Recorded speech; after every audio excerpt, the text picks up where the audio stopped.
when did you come out to those around you? And who was the first person you came out to? My coming out stories. I have several different coming out moments, which is crazy. But the first person I think I ever came out to was like my sister. My sister that stays in Texas. And the only reason I came out to her because she was already out. So she was already out, open, gay, living her truth. So I came out to her first. Then secondly, the second time I came out, and it wasn't necessarily a coming out. I was in high school, it was my 12th grade year, and I ended up having this incident in high school, and I told my auntie about it, and she was very, started preaching the Bible to me, really just, I'm disappointing you while you do that, and after that, I kind of went into, a very, very deep depression, and so, by that time, my auntie called my mom. It was one morning I was getting dressed for school. She called my mom. She told my mom what happened. And by that time, yeah, my mom, it went down here from I got suspended from school my first time. And 12 years of going through school, high school, all of that, I got suspended for the first time, my 12th grade year. And so, at that point, my mom, she was like, it's okay. And she got me therapy. She got me counseling. And after that, I kind of stayed off until I really got in college, around 2015. I was like, okay, I'm really going to explore my sexuality and see who I am. And so I just started doing me, exploring it, started dating, talking to guys, doing this, doing that. But I officially did not just, if you knew, you knew. If you came from the X, never told you. But officially coming out to the public was actually this year. I made a whole Facebook post and posted the person that I'm talking to now. And just if this who I am, this me, not hiding no more. And that's it. So, what would you say your religion is now? I can say I'm more not religious, but more spiritual. Spiritual is I don't get, the church that I grew up in, they was really caught up in religion, the customs of the old school, how church really was. And so basically, I became more spiritual when I started really branching out and going to JXN Revival Center and whatnot, and start building my faith more and really getting to know God for myself and who He was, and not what my parents or my grandparents or my church tried to establish. They had a good foundation, but I had to build on it. But I could really still see that we still in the Bible Belt, and that religion is very, very strong here in the state of Mississippi. And I guess that was one reason why I left my home church, is because my pastor, he was always preach, homosexuality, this, that, that. And you have other sins like fornication, getting adultery, getting pregnant before marriage, and you had all of these other things, and I'm not going to put anybody after or who was doing it in the church, but you had all these other people doing certain things, but you keep preaching homosexuality. But you got your own family that's around here doing certain things in the community. So I guess that was one thing, and I was like, you know what, I got to go somewhere where I feel comfortable, and that's one thing that led me to do what I do. And also, I didn't like people questioning other people about what I did in my life. And that was another problem that led me to leave.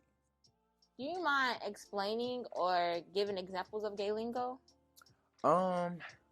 Like shade, just if somebody's being I'm not even gonna say messy, if somebody just trying to talk about you, but trying to cover it up in a jokingly way, that's shade.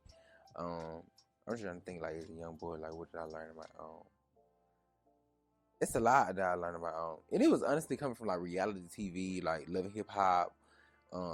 This my mama did not want me to watch it, but I used to always sneak and watch it. And one show I remember watching all the time was I don't know if you know Fuse, the TV. I don't think they have a channel no more, or maybe they do.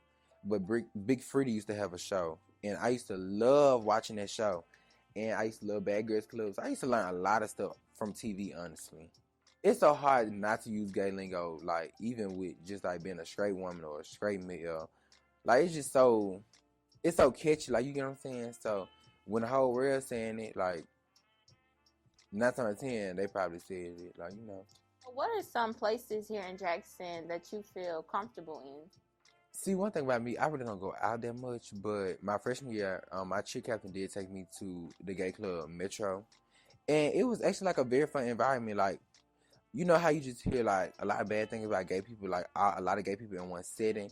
You know, I was kind of like on edge because that was my first time ever like going to a gay club, like ever going to anything just like for only gay people. You know what I'm saying? So it was actually like really well, and like I danced, like Jay said style, and like they was doing that, and I was having fun. Like it was so fun, and like he made sure I was good the whole time. Like I really appreciate that. Like that was like a thing I never forget. So yeah, I would say one of those. What is it like being a black gay male in Jackson, Mississippi? Honestly, like back to the love thing, like.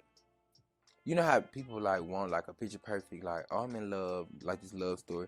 Like I honestly, maybe it's just like the hard reality, but like I don't look for love. Like I just like in Jackson, I know I'm not gonna find my soulmate here. Like honestly, like honestly, I stay in my own lane. I stay in my own box because it just saves me from disappointment and like. You know, I hear a lot of stories about young gay boys like getting killed here. Like I know one boy, he followed me on Instagram. He was like super nice, and like I found out my freshman year, like he got shot and killed at Battlefield Park, and like that just really broke my heart, and it just made me look at like life a little bit differently because you know when you're in your own lane, you don't think about the outside world at all, and it is an outside world out there. Like everybody don't like gay people, and that really made me wake up. Like. You in Jackson, this is like right across the street from your school, and this boy was really sweet, and like he probably just was looking for love, you know, and he probably thought somebody really liked him, and he got killed just for being himself, you know what I'm saying? So it really just woke me up and be like, wow, it's an outside world, don't live in your own world sometimes, and just like be careful, and it's hard to even say be careful because you really just don't know, like that's the risk that you do take, you know what I'm saying? Mm-hmm. So I would say it's really scary, like. Because you might think people are, not even saying think people are okay with you being gay, but it's like you might think you're in a comfortable setting and whole time that's a dangerous setting, you get what I'm saying?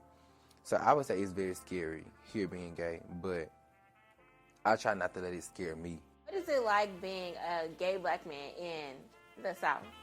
Oh God, I literally have to fight for my life every day. It's a full-time job. Like people don't understand, it is a full-time job. I mean, women have it hard too, but us, oh my gosh, like, for me, I don't know why, but for me, like, it's really a full-time job. I gotta wash my back every 24 seconds. Everywhere I go, people are staring. I gotta worry about getting lynched. Gotta worry about getting an angry mob after me, and I'm, like, dead ass. Like, these people will do that, like, I remember when I was at Hines and I was, you know, still trying to find myself, and they used to try to bully me. Like I had rocks thrown at me. I remember I was coming down the little walkway where the cafeteria was, and I was walking to my dorm, and these group of guys, they was like, "You fag," and they was throwing rocks at me and stuff like that. Like, yeah, you would have thought it was the civil rights movement.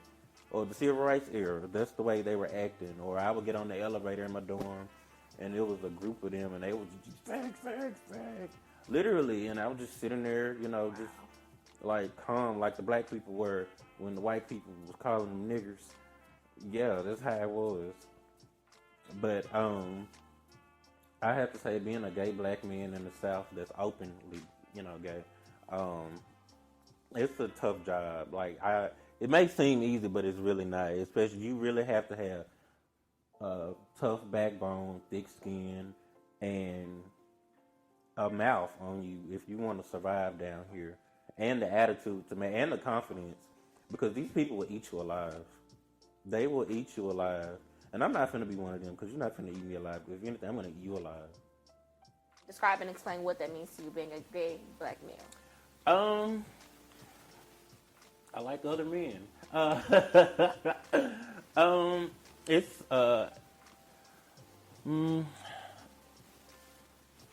it's a sense of liberation, freedom. I get to do what I want, and that's the beauty of it for me in my eyes. I'm not bound by stereotypes. I'm not bound by what's the word? Social norms. I'm not bound by social norms. Yeah, I think that's the beauty of being a gay black male, is that one, I'm black, two, I can do whatever I want. As a sense to where, you know, social media now has this thing where straight black men can't do anything without being gay. It's sad and unfortunate for them, because we get to do whatever we want apparently, and you know that's I guess that's why they hate us, because we get to do whatever we want. Not having a label in the South, what is that like? Because this is a hospitality state, I don't think people really are concerned. I think it comes down to transgenders who have it the worst. I don't think really people really care. Most people are going to say call us gay because they think that that's the terminology for us, and it's not. We're actually lesbians. Gay is for male, but everybody says gay.